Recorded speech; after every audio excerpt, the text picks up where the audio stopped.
Greetings, friends. Welcome to the watercolor paintings of birds by Sally Wickham Mollomo. Beginning with one of Mom's favorite birds, I'm her son, Paul Jr., narrating, the eastern bluebird, of which she and husband, Paul Sr., observed for many years and had bird boxes as well in Stockbridge, Vermont. And here's a bluebird perched on a branch that's just leafing out. This could be early spring. The migration of the birds in May happens. And you can see some techniques here that we'll see in many of Sally's watercolor paintings of a beautiful wash, rose, blue, and yellow tones there, as well as gouache, which is an opaque watercolor. It's used to really bring out foreground nuances. You can see how nicely the contrast of the bluebird pops out here. Cedar waxwing. Some nice highlights of scarlet red and yellow on the tips of the tail feathers. And there's that white gouache along the branches there, reminiscent perhaps of a white birch tree. And my mom's signature down there, kind of a calligraphic lettering, SWM, Sally Wickham Mollomo. This next painting has a story. This would be my dad, Paul Sr., down here, crouching below the great horned owl, perched in the crook of a balsam tree. Now the story goes that this owl was swooping down at my father, talons exposed, while he was clearing trail in the hemlock woods. You can see the light streaming through the forest floor. And then this bird and my father were pretty much having a stare down from about a distance of about 15, 20 feet away. And that bird was not budging. The ruby-throated hummingbird, showing how my mom worked from photographs occasionally, and really captures the resplendent throat and chest of the hummingbird, offset with that beautiful green tones.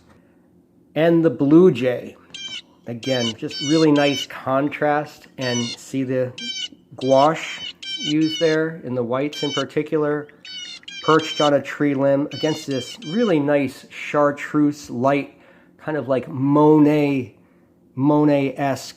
background. As an interlude here, I'd like to show some of my mother's color swatches and washes that she would make as an experiment.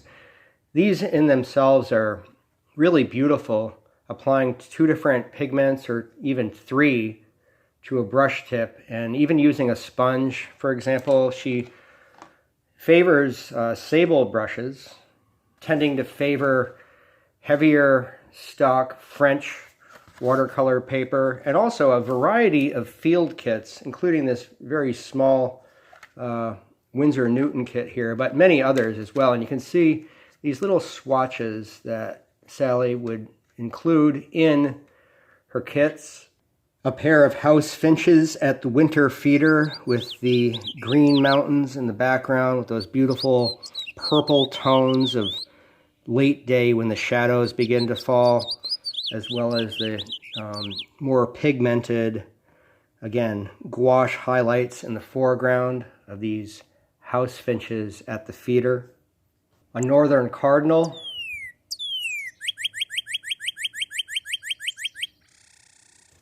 Red-winged blackbird, poised on a fence post. A little pond in the background, and summertime scene of the mountains in the distance.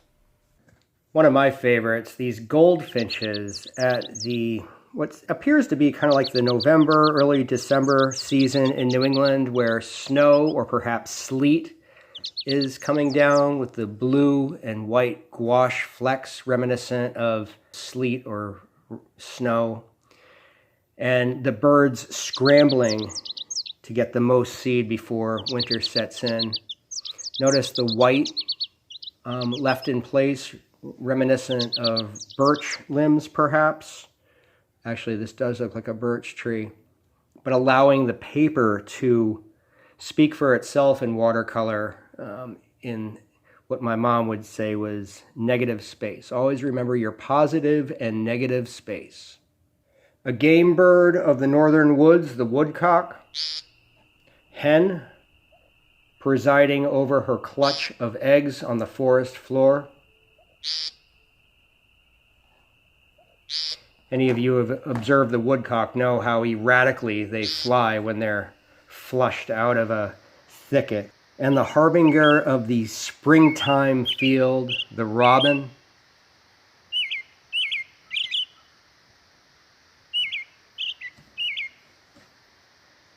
Lastly, friends, the mighty, intelligent, crafty crow, one of my mom's favorite birds, perched on, could be a downed tree here in a field, with its feathers kind of jagged, seems to be in motion as if it had just landed or perhaps is getting ready to take off against this somewhat stormy looking sky of the wash of the blue, yellow, and rose, just like we saw previously. Mom seems to favor that color scheme in her washes. And the craggy apple tree in the background, devoid of leaves, perhaps during a November gale. Thanks for tuning into this video, and please post your comments below and share this with all of your watercolor friends and family members. Have a great day, everybody.